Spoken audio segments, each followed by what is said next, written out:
Oke, bismillahirrahmanirrahim. Assalamualaikum warahmatullahi wabarakatuh, bro. Waalaikumsalam warahmatullahi wabarakatuh. Oke, back lagi, kembali lagi di obrolan santai kita ya, bro.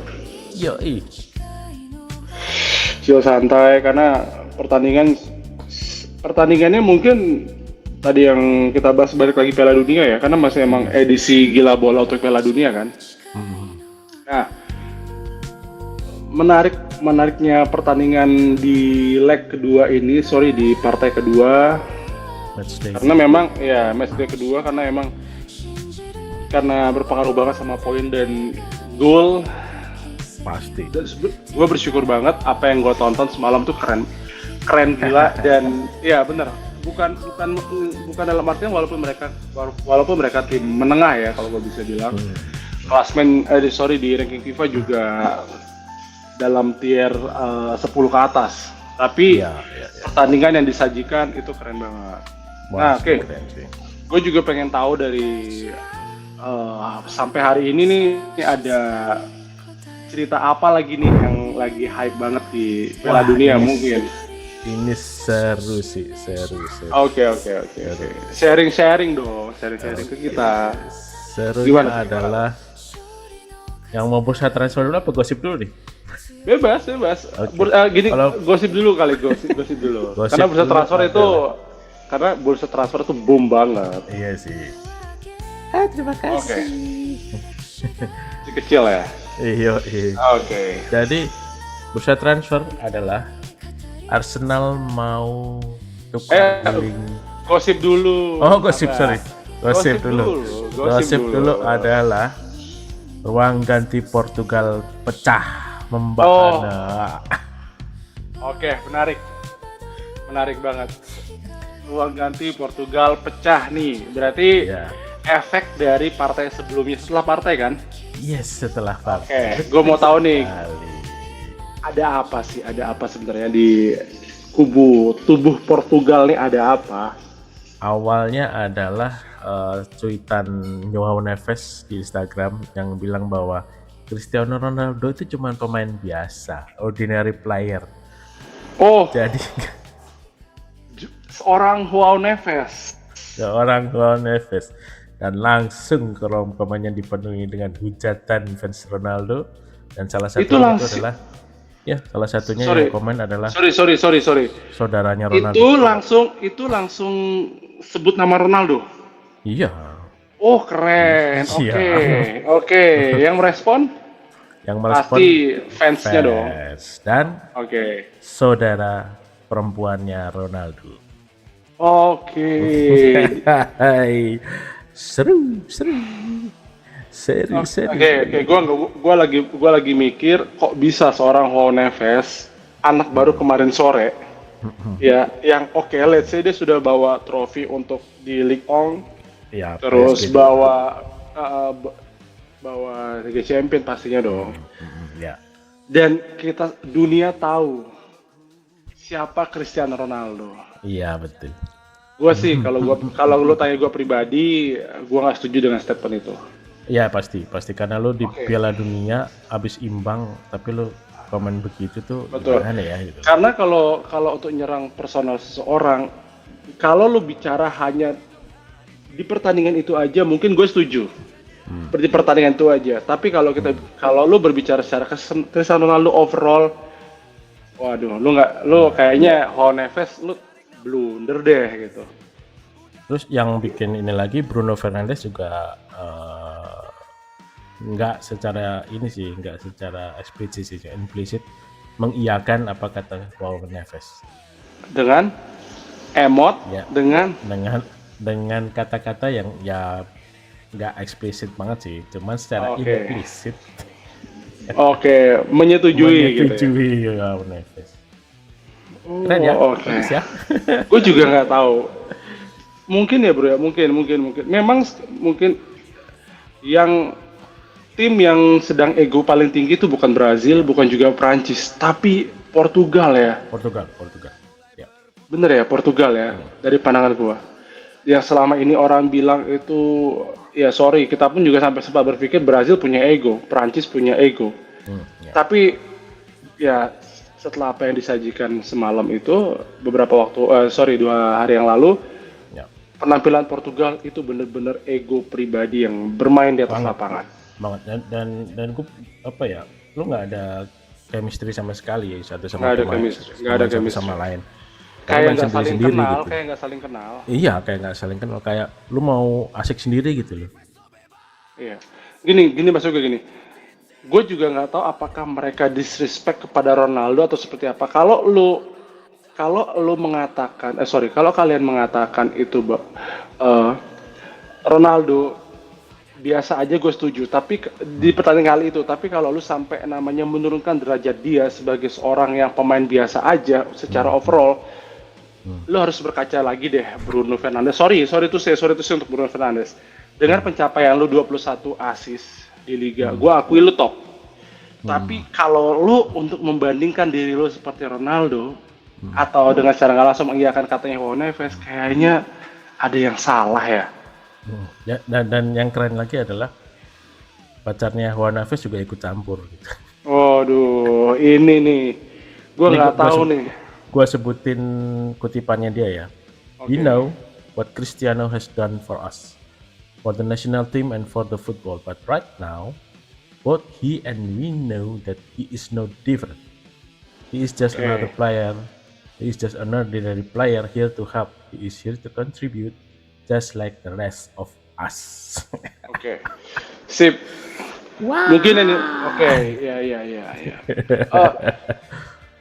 Di sini gue juga belum Ronaldo apakah membalas ciutan tersebut atau gimana? Secara personally. Adiknya sih, bukan Ronaldo sih enggak. Ronaldo enggak, cuman adik perempuannya yang ikut komen gitu. Yeah. Cuman sekarang kayaknya di disable apa gimana? Oke. So pacarnya Juan Neves yang disable komen ya. Kalau ada Juan Neves enggak. Oke. Gue harus memberikan respect setinggi-tingginya untuk Ronaldo dengan apa yang telah dia capai selama dua dekade terakhir.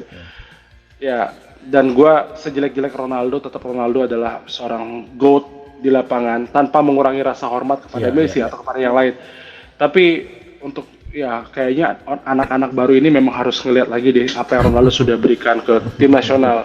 Mungkin juga di sini pandangan gue melihat Roberto Martinez memang salah satu memberikan respect Ronaldo ada tetap memberikan main kali Bip ya. Tetap memberikan main tapi di menit mungkin 20 menit terakhir atau 30 menit terakhir. Kalau gitu gimana? Ya makanya gue sempat bilang kan mungkin lebih baik Ronaldo jadi super sub dulu. Dia dipakai cadangan dulu. Nanti babak kedua dia main sebagai super sub. Mungkin itu lebih efektif deh. Dibanding lu memaksain dia 90 menit main di bukan posisinya dia, dan dia duet bukan sama partnernya waktu di Al-Nassr, Felix, tapi dia partner sama Bruno Fernandes. Dan lu nggak mungkin pasang dua superstar bareng di satu tim, itu bakal susah. Ya. Ronaldo berharap pemain Portugal dukung dia. Sementara Bruno Fernandes juga menganggap dia itu superstar, yang lain juga harus dukung dia gitu loh. Iya. Ya udah nggak bisa loh. Maka jawaban terakhir harus ada di Roberto Martinez. Iya. Lu mau mainin Bruno atau mainin Ronaldo, lu pilih salah satu. Iya. Setuju. Oke. Menarik untuk kita ikuti sih berita-berita dari timnas Portugal terkait. Kalau ini cuma sekelas tim Qatar atau tim Swiss, mungkin dunia juga nggak akan merespons sejauh ini ya. Tapi ini Portugal, men. Portugal salah satu GOAT di situ. Ya wajar, Ronaldo salah, wajar Ronaldo jelek karena sudah umur. Tapi dengan mengatakan Ronaldo is extraordinary player, Ronaldo is ordinary player, itu kayaknya sebuah hal yang perlu dikaji ulang ucapannya. Oke, thank you Bib. Ada lagi Bib? Gosip kedua dari Prancis. Gue nggak tahu ini positif atau negatif ya. Cuman di training camp Prancis kemarin Mbappe nggak ikut latihan, tapi dia mantau dari tribun bareng Didier Deschamps. Ngolah taktik sama strategi. Nah ini gue nggak tahu nih apakah negatif atau positif ya. Mungkin positifnya adalah Mbappe jadi lebih paham, lebih ngotok lah apa yang mau Deschamps ya kan, karena dia selalu kapten kan. Nah mungkin negatifnya mungkin bisa jadi ada ketersinggungan sama pemain lain kok dapat spesial nih Mbappe gitu. Tapi Oke. ya ada juga. Paham. Oke, ya kalau dari gua ngelihat ya sepakat juga sama lo, dia mungkin sedang mempelajari taktik yang diinginkan sama Deschamps ya kan. Tapi itu juga bisa berujung dua mata pisau ya, yang akhirnya bisa nusuk Mbappe sendiri. Tapi oke, kalau lo emang sekelas Ronaldo R9 ya, R9, Ronaldinho, or Messi, or Ronaldo, let's say seperti itulah ya. Mungkin lu nonton santai-santai tim lu latihan ya oke lah. Nggak apa-apa, tapi ya sekarang nanti kita lihat setelah dia mencetak 2 gol kemarin apakah nanti bisa konsisten lagi untuk mencetak gol selanjutnya kan seperti itu. Iya. Kalau ternyata nggak bisa, come on, ada sesuatu yang salah. Tapi oke. Iya. Kita di sini gue coba ambil positifnya di mana Mbappe seperti apa yang lo bilang tadi, kalau dia sedang ikut mengamati dan juga membuat mungkin sedikit menganalisa skema yang diterapin sama Didier Deschamps kali ya. Iya. Oke. Yang sebagai seorang kapten kan. Iya, agak unik juga sih Mbappe ini kadang-kadang agak nyeleneh dikit out of the box sih sebagai pemain. Tapi itulah ya keunikannya Mbappe. Syukurnya dia jago, syukurnya ngegol, lu nggak ngegol, mampus. Syukurnya ngegol, ya nggak? Iya. Pemain sekelas Lewandowski, pemain sekelas Messi, sekelas Ronaldo itu aja nggak sampai segitu ya kan? Ya tapi it's okay lah ya. Oke, what next? Sekarang ke bursa transfer. Oke, boleh. Ya Rion, bursa transfer ini seru nih. Ini yang banyak out of nowhere atau apa, bomba transfer saga. Arsenal Oke. berniat tukar guling Victor Gyökeres dengan Julian Alvarez. Serius? Ya. Oke. Ya. Oke, tahan. Ya.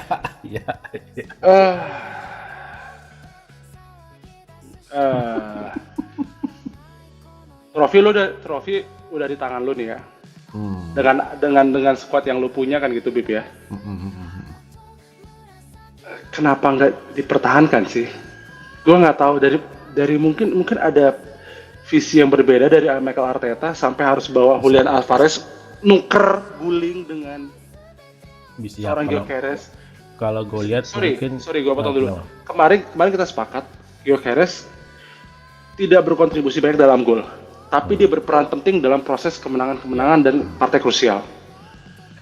Kalau dari versi gue mungkin gini ya, Arsenal sebenarnya juara tahun ini nggak bagus-bagus banget. Dalam artian mereka didukung sama City yang bapuk lah istilahnya. Ya kepleset lah istilahnya. Harusnya kalau City menang lawan, gue lupa lagi lawan siapa, Brentford apa itu. Iya. Yang turning point pas kejar-kejaran poin. Apa Burnley ya, gue lupa. Kalau itu City menang ya Arsenal nggak bakal juara sih sebenarnya ya. Tapi iya.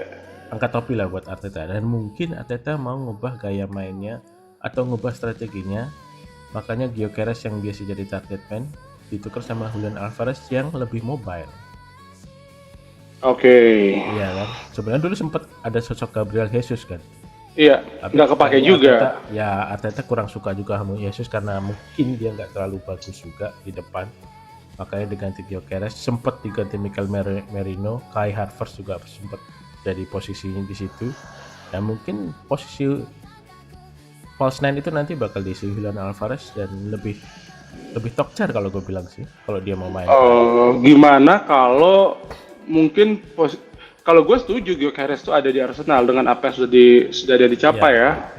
Oke.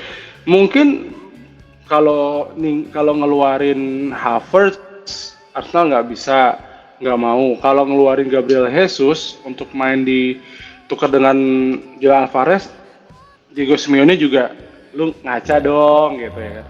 Mungkin nggak sih kalau opsi dari gue Mikel Merino menjadi ini, karena memang di lini depan Arsenal itu komplit banget kalau udah ada Julian Alvarez, Gyökeres itu. Ya paling mungkin dikorbanin Gyökeres juga sih. Pertama ya mungkin surplus di striker, kedua buat turunin harga. Release clause-nya Julian Alvarez kan sebenarnya 500 juta euro kan. Iya, oke.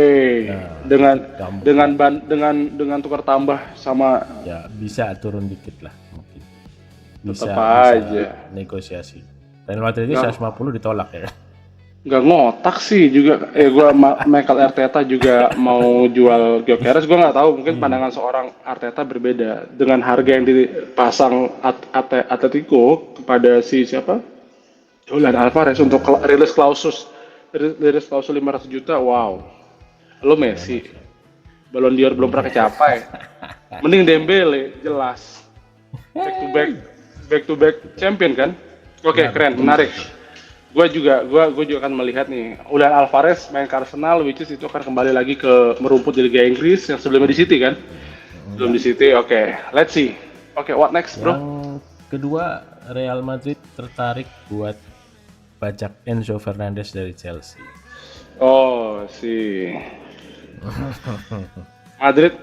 Tapi by the way, sebelum ke situ, Madrid memang udah bikin Los Galacticos jilid 3 ya. Jilid 3 sekarang apa jilid 4? Jilid 3 ya. Jilid 3. Jilid 3. Sebelumnya kan R9. Terus Ronaldo Kakak, sekarang sama yang sekarang ya. Sekarang Enzo Fernandez. Nah, kalau Fernandez masuk, berarti Tchouaméni itu bakal dikeluarin, didepak. Karena Mourinho nggak suka sama gaya mainnya. Dan tepak dia mau kemana? Tchouaméni. Man United. Yes, setelah Sandro Tonali Nggak bisa dibeli. mundur ya. Mahal banget. Sandro Tonali gila. Mundur dia. Dan Tchouaméni keluar, Enzo Fernandez masuk. Sebelumnya kan memang Mourinho pernah kerja bareng sama Enzo Fernandez di Chelsea ya. Betul. Pas Enzo Fernandez di awal-awal musim main kan. Dan itu gua rasa ada ikatan batin dan chemistry juga dibangun. Ya mungkin aja dengan gaya kepelatihan Mourinho, Enzo Fernandez mungkin cocok. Karena so far Tchouaméni memang nggak terlalu memberikan kontribusi di Madrid. Ya dia nggak suka juga kayak mainnya Tchouaméni si Mourinho. Makanya dia kayaknya lebih baik dilepas. Chelsea masang berapa? Belum ada ini sih. Rumornya sih masih di angka 80 sekian, cuman masih belum fix juga sih. Apakah benar sekitar 80 atau 100 lebih? Oke. Gitu. Ya, hopefully sih Tchouaméni keluar ya. Jadi ada pendamping dari Kobbie Mainoo. Harapan gue. Bisa. Kok jadi kelihatan ya gue Man United ya, baju gue West Ham lagi by the way. West Ham lagi. Oke, what next bro? Keren. Madrid memang menggila nih bursa transfer. Yang lagi booming itu aja sih. Kalau yang kecil-kecil mah banyak, cuman kayak nggak penting-penting amat. Nggak penting-penting. Oke, mungkin sambil kita ngobrol kali ya, karena ada beberapa fakta menarik. By the way bro, kita coba ke pertandingan yang terjadi semalam. Gue pengen membahas beberapa poin sama lo, yang dimana Meksiko, Korea Selatan. Gua nggak melihat pertandingan adu strategi di situ, tapi gue melihat adu goalkeeper skill. Iya. Dari Rangel dan juga kiper Korea Selatan, siapa namanya? Gue lupa itu. Namanya lu susah lagi. Mongbo siapa itu? Skip lah. Iya. Which is Kim Song-gyu. Alah ya Allah. Kim Song-gyu. Kalau bukan kelepasan Kim Song-gyu mendarat, bolanya lepas.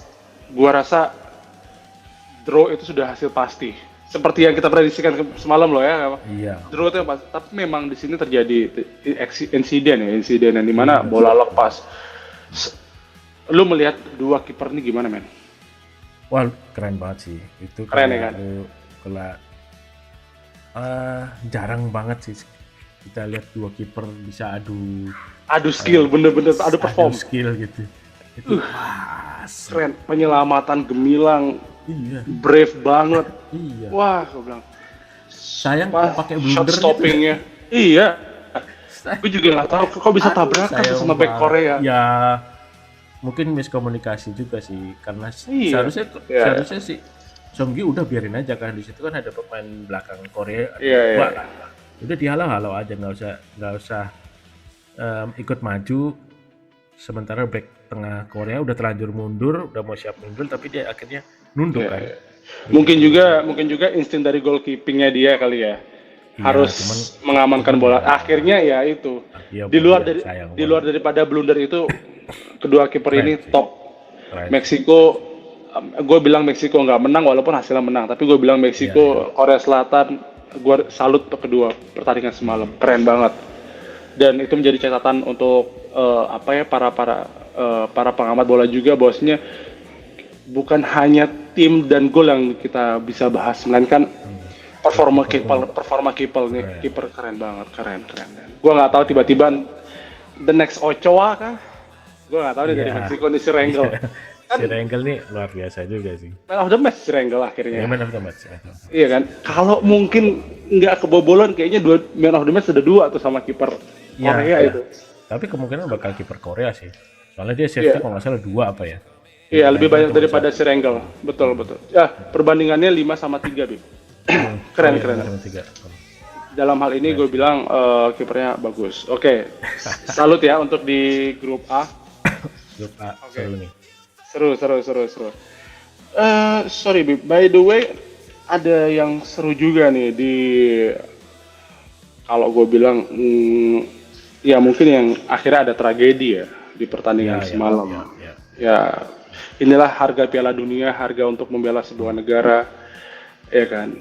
Kemenangan 6-0 yang dijawab. Iya, sebagai tuan rumah Kanada melawan Qatar. Gua nggak tahu kenapa, mungkin lo ada pandangan berbeda ya, ada pandangan lain terhadap Qatar yang sebelumnya tampil impresif, tapi lawan Kanada harus mengakui 6-0, men. Wow. Tapi jangan, setelah itu nanti kita bahas juga ada nama yang memang menjadi pembeda ya, yaitu si Jordan David ya. Iya, Jonathan David, pemain Juventus, mencetak hat-trick kedua untuk setelah Lionel Messi. Gimana, Bib? Ada pandangan nggak, Bib? Gue pandangan itu Qatar itu memang tipe tim yang main kasar. Oke. Gue lihat karena indikatornya 2 kartu merah, men. 2 kartu merah. Dan sebenarnya di Qatar seharusnya nggak lolos karena agak kontroversial waktu lawan India kan. Oh, betul. Dan mungkin dapat karmanya. Iya. Nah, ini sebenarnya harus diperhatiin juga sama Indonesia nanti ya di Piala Asia ya, karena kita satu grup sama Qatar. Ini harus hati-hati juga sama pemain Indonesia nih. Dan mudah-mudahan JICS membalas dendam Kone. Rekan, iya. Satu tim soalnya. Satu tim. Mudah-mudahan dibalas. Patah kakinya. Pure, dan itu benar-benar setahun satu musim itu. Wow. Tapi kita juga semoga korban daripada ini memang bisa dibayar mahal oleh Kanada dengan mungkin lolos dari fase grup ke babak knockout ya. Ya sebenarnya ya dia cuma butuh satu seri aja sebenarnya udah lolos Kanada. Iya. Tapi gue juga nggak tahu nih nanti di selanjutnya itu ada Swiss Bosnia yang dimana nanti Kanada akan melawan Swiss kan di dalam hal ini. Ya. Oke, gue juga karena Swiss juga sendiri bakal menang dia, Swiss menang. Iya, Swiss menang di Sophie Stadium dan gue bilang Swiss kemarin lawan Bosnia pertandingannya intens, tapi memang untuk taktik dan individual skill pemain Swiss di atas rata-rata Bosnia ya. Tapi sebenarnya gini, kalau misalnya Kanada kalah dari Swiss pun kemungkinan bisa tetap akan lolos ya. Iya. Kecuali Bosnia menang lawan Qatar itu 9 gol, 9-0. Oke. Ya, 9-0. Itu dia baru bisa nyamain rekor si gol defisitnya Kanada.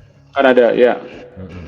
Tapi terlepas daripada itu memang di sini gue lihat kemarin Bosnia bermain setelah babak kedua kebobolan duluan. Setelah kebobolan dari gol pertama itu Bosnia agak sedikit kehilangan kepercayaan diri dalam bermain. Ya, down. Apalagi down mental ya. Salah satu sohibnya JICS juga. Iya. Muharemovic,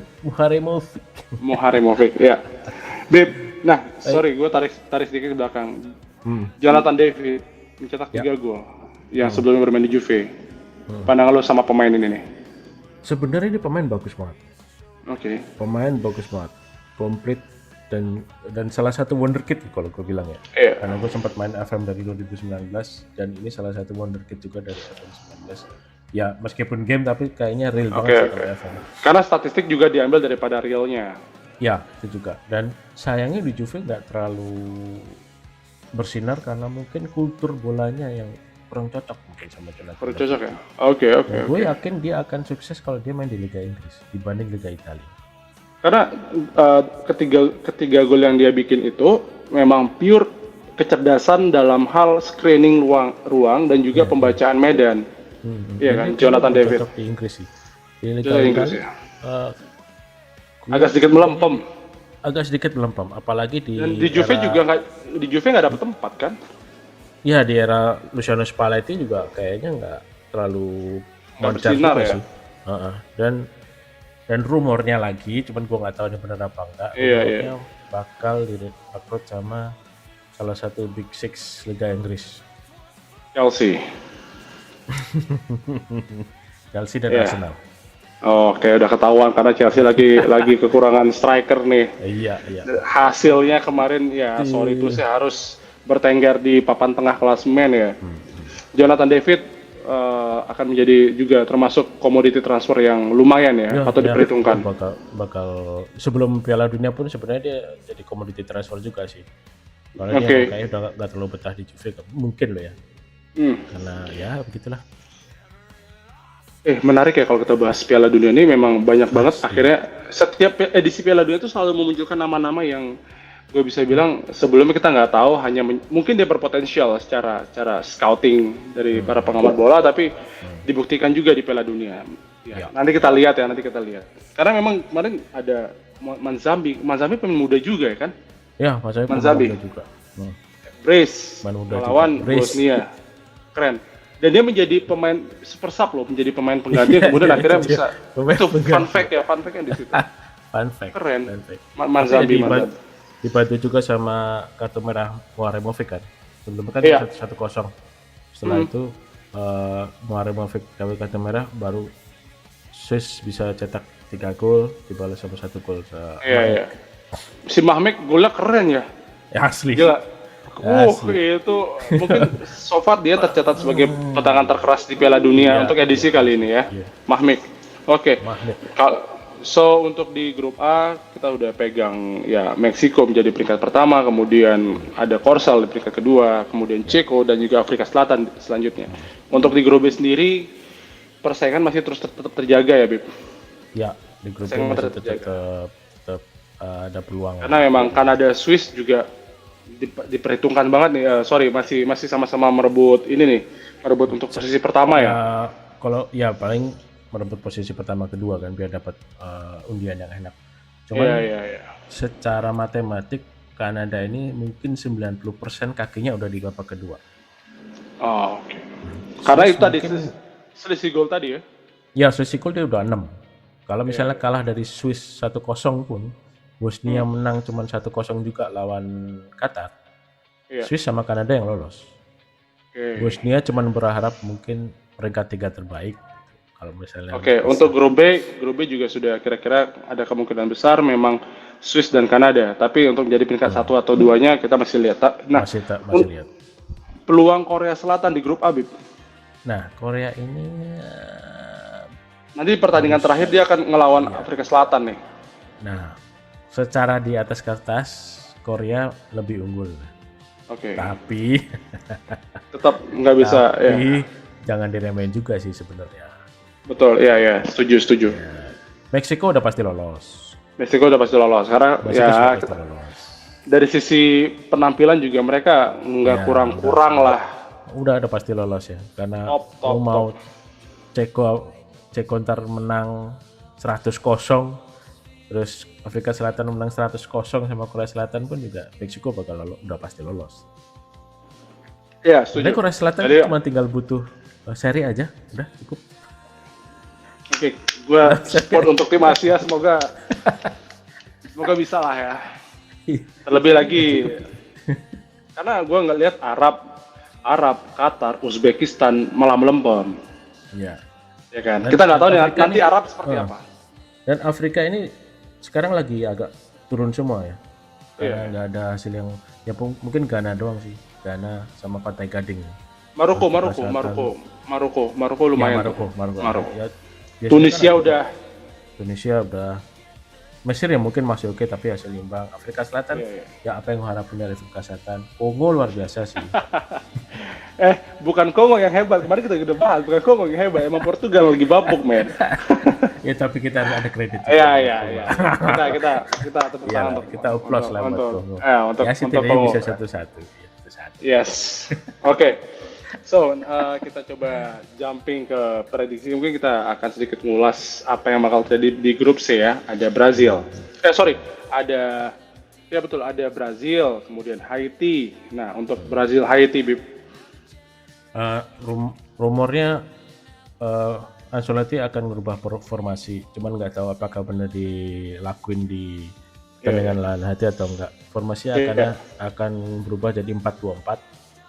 Oke. 4 striker di depan itu Luis Henrique di kanan, Vinicius Junior, Gabriel Martinelli, dan satu lagi gue lupa lagi striker Igor Thiago. Masih Igor Thiago. Dan yang dikatakan adalah Rafinha. Punya. Oke. Gua nggak tahu. Itu dia. Tapi nggak tahu ya, kita ini masih prediksi ya. Oke. Karena tapi yang pasti formasinya itu. Yang pasti Brazil, gue tahu lawannya siapa, Haiti. Tapi di pertandingan kedua, poin penuh harus dia menganggap kalau pertandingan kalau Haiti adalah partai final, lo harus mati-matian, lo nggak bisa lagi sok-sokan seperti itu. Ya, ini Haiti ya setidaknya lo bisa lah menang 1-0, 2-0 lah, lo amanin dulu posisi. Betul. Iya kan? Tapi ya Ancelotti juga kalau lagi datang gacornya itu gila banget strateginya, men. Iya. Ngeri. Cuman ya kita nggak tahu juga sih apakah benar bisa atau enggak. Memang gayanya Ancelotti ini flamboyan banget gitu loh ya, selengean, santai, dingin, tapi sekali gitu mematikan. Tapi gue Italiano. Menarik. Oke. Untuk pertandingan nanti Neymar kondisi terakhir?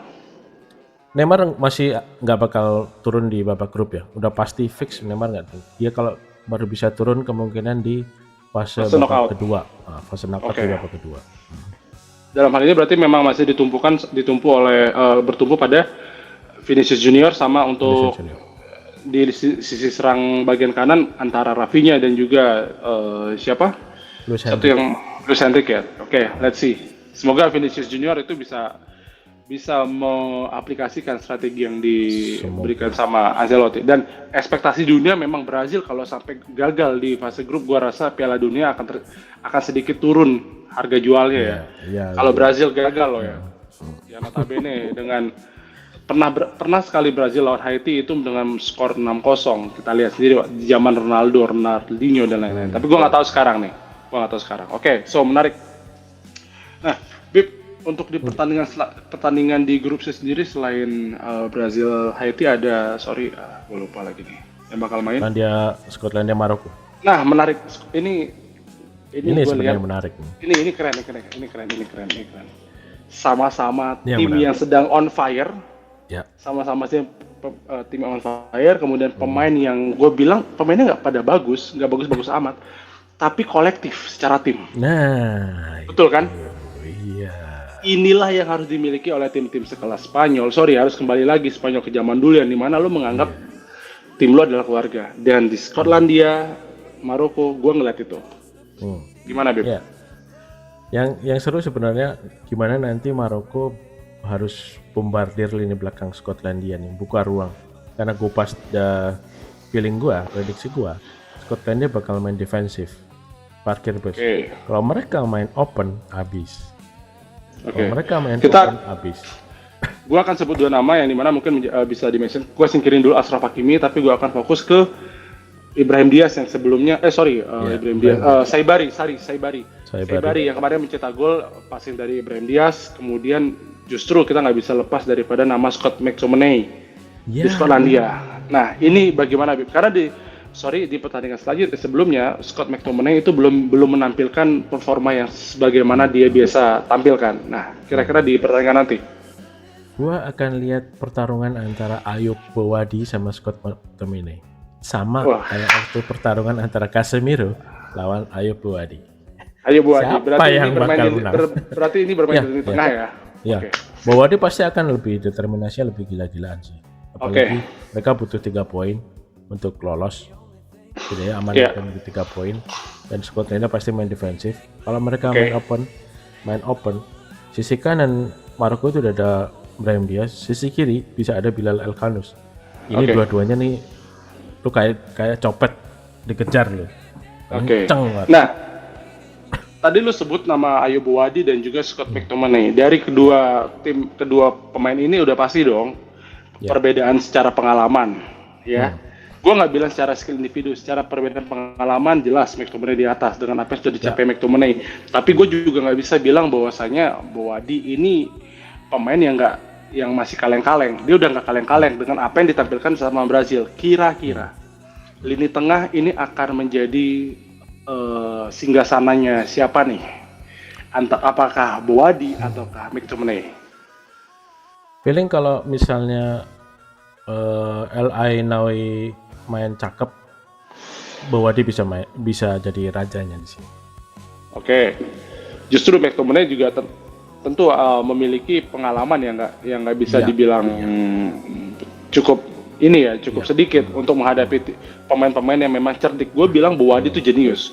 Kita coba nanti lihat ya. Dan McTominay sendiri tipikal yang memang box to box ya dalam hal ini. Iya. Sedangkan Bowadi stabilisator yang dimana mungkin akan sedikit kewalahan ya, karena memang pergerakan McTominay itu harus ekstra mobile. Sedangkan Bowadi memang menjadi pivot gitu kan. Nah itu ya. Nah, itu berarti untuk lini tengah sendiri bagaimana lebih tepatnya mungkin bagaimana McTominay itu mampu membuat susah untuk pembacaan ruangnya Bowadi ya, bukan Bowadi yang akhirnya gitu. Oke. Sip, menarik. Bowadi menjadi pemain muda yang gila, gue bilang. Aset. Ini the next stage-nya untuk Bowadi nih, kita lihat. Iya. Gue juga nggak bisa. Oke. Untuk itu kemudian gue coba bahas di lini depan. Berarti ada McGinn dan juga Shaqlan dan juga Saibari. Ya. Untuk di Maroko Saibari. Oh iya. Antara dua ini. Yang mana kira-kira akan mencuri panggung? Gue tetap Saibari sih. Saibari. Berarti memang secara umur masih terbilang sangat prima karena memang Shaqlan sendiri juga sudah berumur. McGinn sudah berumur ya. Dan yang terbaru memang Munchen akhirnya mengontrak Saibari. Ya. Kita lihat apakah sesuai dengan harga yang dibanderol. Gue bilang Saibari ini punya kecepatan yang keren, men. Ya itu dia. Makanya lawan Marquinhos, wah gila banget. Iya, makanya kalau Scotland dia main open, main terbuka, lu bakal dihabisin sama Maroko. Saibari bakal bongkar itu habis. Brahim Diaz di kanan, Elkhanous di kiri. Bowadi pasti bakal enak banget ini buat supply bola ke depan. Itu pasti enak banget. So, Bib, kalau tadi lu bicara masalah bermain terbuka, kira-kira Scotland itu bakal main open play atau akan bermain narrow bahkan sampai ke level low block? Karena sebelum itu yang gua saksikan juga Skotlandia itu punya kekuatan yang cukup solid di middle blocknya mereka. Iya. Karena faktor Scott McTominay itu yang akhirnya menjadi stabilisator walaupun dia bertindak sebagai box to box. Nah, kira-kira nih skema yang mungkin akan diterapkan open play kah, low block kah, mungkin middle block kah atau gimana? Ya gue kayaknya feeling dia lebih ke narrow middle block dan kalau misalnya mereka kehilangan bola, mereka akan low block turun. Atau bisa juga dia akan defensive line-nya tinggi. Berarti dalam hal ini offset trap kan. Cuman dia akan tetap narrow. Ini tengah bakal di-press habis-habisan. Dan ini kuncinya Bowadi sama diperketat ya. Ainaoui. Kuncinya Bowadi sama Ainaoui. Mampu nggak? So, itu tandanya mau nggak mau pelatih dari Scotland akan mengaktifkan serangan-serangan counter attack. Iya pasti. Itu ya, pasti. Andrew Robertson, Robo ya, captain, kemudian Shaqlan dan juga McGinn harus kalau gue bilang harus punya kondisi yang prima banget ya. Karena ya lu sama gue juga tahu umur daripada McGinn dan juga Shackland udah nggak muda lagi. Mungkin masih ada Che Adams yang akan membantu penyerangan, tapi gue juga akan nggak berani berbicara banyak tentang Che Adams. Di kanan juga ada Aaron Hickey kan. Aaron Hickey mungkin bakal overlap. Robo yang bukan akan turun. Tapi kalau Robo yang overlap kemudian Hickey akan turun. Nah, ini harus imbang nih. Cuma menariknya gini, Bib. Satu kelemahan daripada Andrew Robertson adalah bertahan kan. Itu yang dialami Liverpool. Iya. Dulu Liverpool punya Trent Alexander-Arnold yang untuk bertahan karena penyerangan sudah dimulai dari sisi kiri Andrew Robertson, tapi pertahanannya ditutup nih sama Virgil van Dijk. Gimana kalau di Scotland? Menarik. Di Scotland makanya gue bilang dua back sayap Scotland ini sama-sama suka overlap. Tapi waktu lawan Haiti mereka tuh bisa bertahan cukup bagus. Makanya Haiti yang gue bilang mereka nggak menang pertandingan, tapi mereka memenangkan hati penikmat bola. Betul. Dan semua sepakat bahwasanya apa yang ditampilkan sama Haiti itu kelas. Kelas dan Skotlandia pun juga sukses, tim defensif banget, manfaatin counter attack, dan ini yang bakal dipakai juga lawan Maroko. Betul. Karena kita tahu sendiri kalau Maroko tuh dalam hal menyerang itu efektif. Efektif banget. Kelihatan dari Marquinhos. Kemudian back dari Brazil itu kesulitan ngadepin Sebari, Ibrahim Diaz, kemudian ada Ashraf Hakimi, Ait Nuri yang akhirnya benar-benar mengobrak-abrik pertahanan. Syukurnya sih cuma satu gol ya. Iya, itu gue bilang oke, menarik untuk kita tonton nanti malam karena ini pertandingan nggak boleh kita skip ya kan. Oke, so next. Seru nih, seru. Itu seru banget. Oke. Nah, nggak kalah seru juga nih, Bibs. Kita negara tetangga kita, Bib, yang memang di pertandingan pertama itu 2 serangan cepat, 2 counter attack yang efektif. Berhasil dirasakan oleh Australia, 2 gol. Nanti malam Australia akan ngelawan Amerika Serikat. Ini keren. Keren sih. Gimana, Bib? Gue tetap akan pegang US ya. Balogun lagi. Balogun, Pulisic ya kan. Pulisic, ada Weston McKennie, ada Anthony Robinson, dan mereka main di kandang. Sudah pasti memang akan mendominasi pertandingan ya kan. Iya. Harus hati-hati juga karena Australia counter attack-nya juga nggak main-main. Ya kan? Betul. Ya, gue sepakat. Karena menyambung dari apa yang selalu kita bahas, mungkin akan dipastikan Australia akan bermain low block ya, Bib ya. Iya. Dalam hal ini dari middle sampai kotak 16 mereka akan sangat ketat dalam hal ini. Mungkin akan menggantungkan 1-2 pemain aja di depannya. Iya, apalagi karakter Tony Popovich kan juga memang defensif banget lah. Ya lo nggak bisa, ya udahlah. Dengan karakter kayak gitu, dia pasti akan defensif, andalin counter attack, manfaatin lini belakang lawan yang lengah, karena mereka asik nyerang. Dengan ini kedua negara ini sama-sama mengantongi 3 poin dan Amerika juga sudah surplus gol. Australia juga sudah mengantongi 2 gol, yang dimana kira-kira Australia akan bermain all out santai kah atau memang tetap menghadapi laga ini kayak seperti laga final atau gimana? Pasti dua-duanya bakal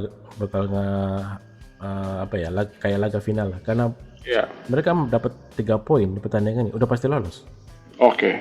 Mereka dapat dalam hal ini berarti untuk tidak ada kata untuk hasil seri ya? Nggak ada kata untuk hasil seri, menang. Begitu pun juga Australia. Keren. Iya. Karena mau nggak mau di pertandingan selanjutnya sudah ada yang nungguin lagi nih. Iya dong. Iya.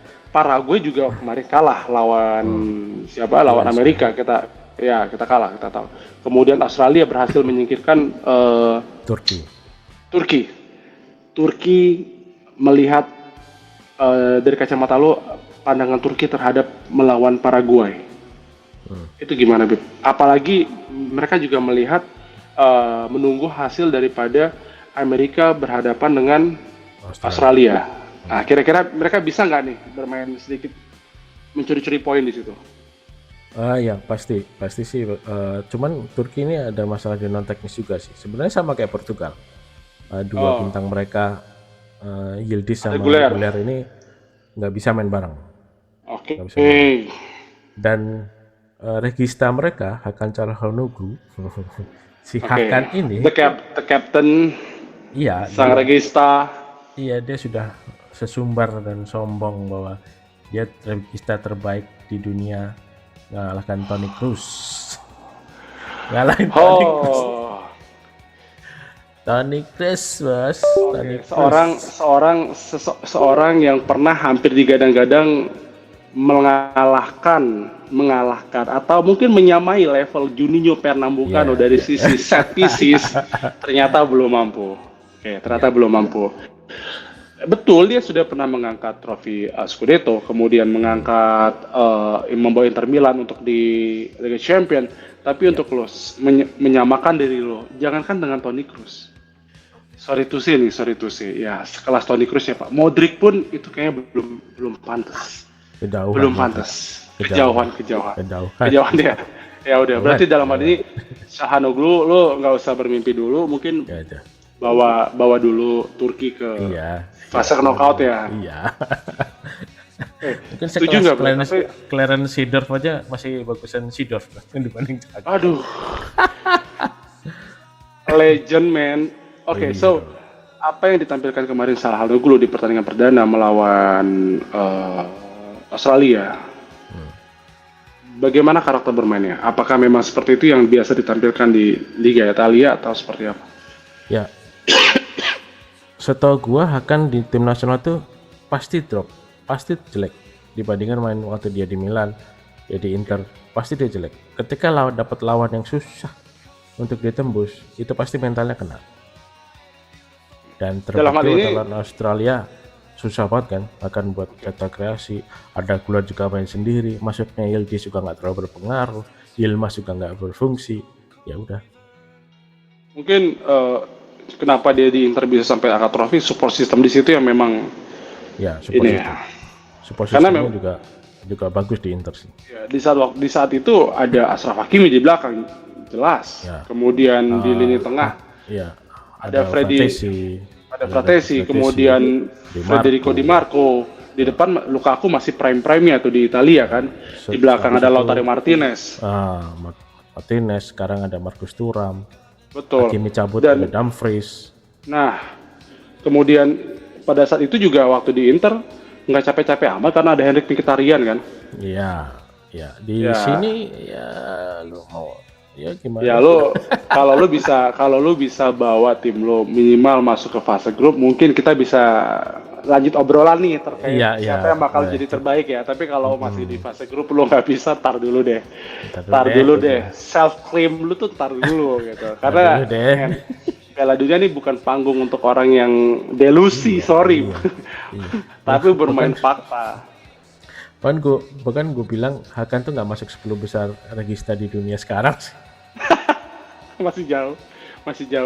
Dia belum coba di level, nggak usah jauh. Oke, lu di Italia lu bagus, tapi lu belum coba level di Liga Inggris. Permasalahan lu bagus satu pertandingan, apakah lu konsisten di setiap laga? Gue juga nggak tahu.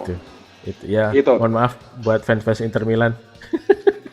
Lu harus akui pemain Inter Milan. Bahkan kalau untuk di Inter sendiri, gue lebih mengatakan Henrik Mkhitaryan dan Lautaro Martinez yang memberikan kontribusi besar saat Inter mendapatkan trofi ya gitu. Ya meskipun Hakan juga nggak bisa dipandang sebelah mata, cuman gue lebih prefer Nicola Barella sih dibanding Nicola Barella ya. Gue temennya, teammatesnya agak lucu. Tapi oke. Bro, menarik Piala Dunia ini untuk kita bahas memang panjang lebar karena setiap pertandingan, setiap momen itu ada aja hal-hal seru. Lu bisa saksikan di sosial media tentang apa kejadian-kejadian unik atau fakta-fakta menarik gitu kan. Oke. Gua harap lu nanti bisa sharing ke kita lagi untuk isu maupun transfer maupun ada yang terjadi apa ya, kalau bisa bilang bumbu-bumbu penyedap lah di ruang ganti setiap negara ya. Gue juga nggak tahu, menarik nih. Oke. Bib, kita untuk pertama kali ini gue cukupkan. Thank you banget untuk insight-nya. Siap. Tadi kita udah ngebahas tentang grup C dan grup D ya. Dan beberapa kita sudah highlight. Insya Allah mungkin teman-teman bisa ikutin setiap obrolannya. Kalau ada yang memang mau join bisa info ke kita, nanti kita bisa zoom bareng, santai bareng. Di sini bukan untuk adu kecerdasan, tapi Kita ajang chill, apa yang lo tahu ya udah lo sampaikan gitu. Bisa. Iya nggak sih? Kita ngobrol bareng, Mas. Kita open for anyone yang mau join kok. By the way, Belaga Pundit, thank you banget sudah membersamai gue selama 60 menit.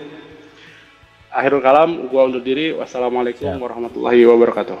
Waalaikumsalam warahmatullahi wabarakatuh.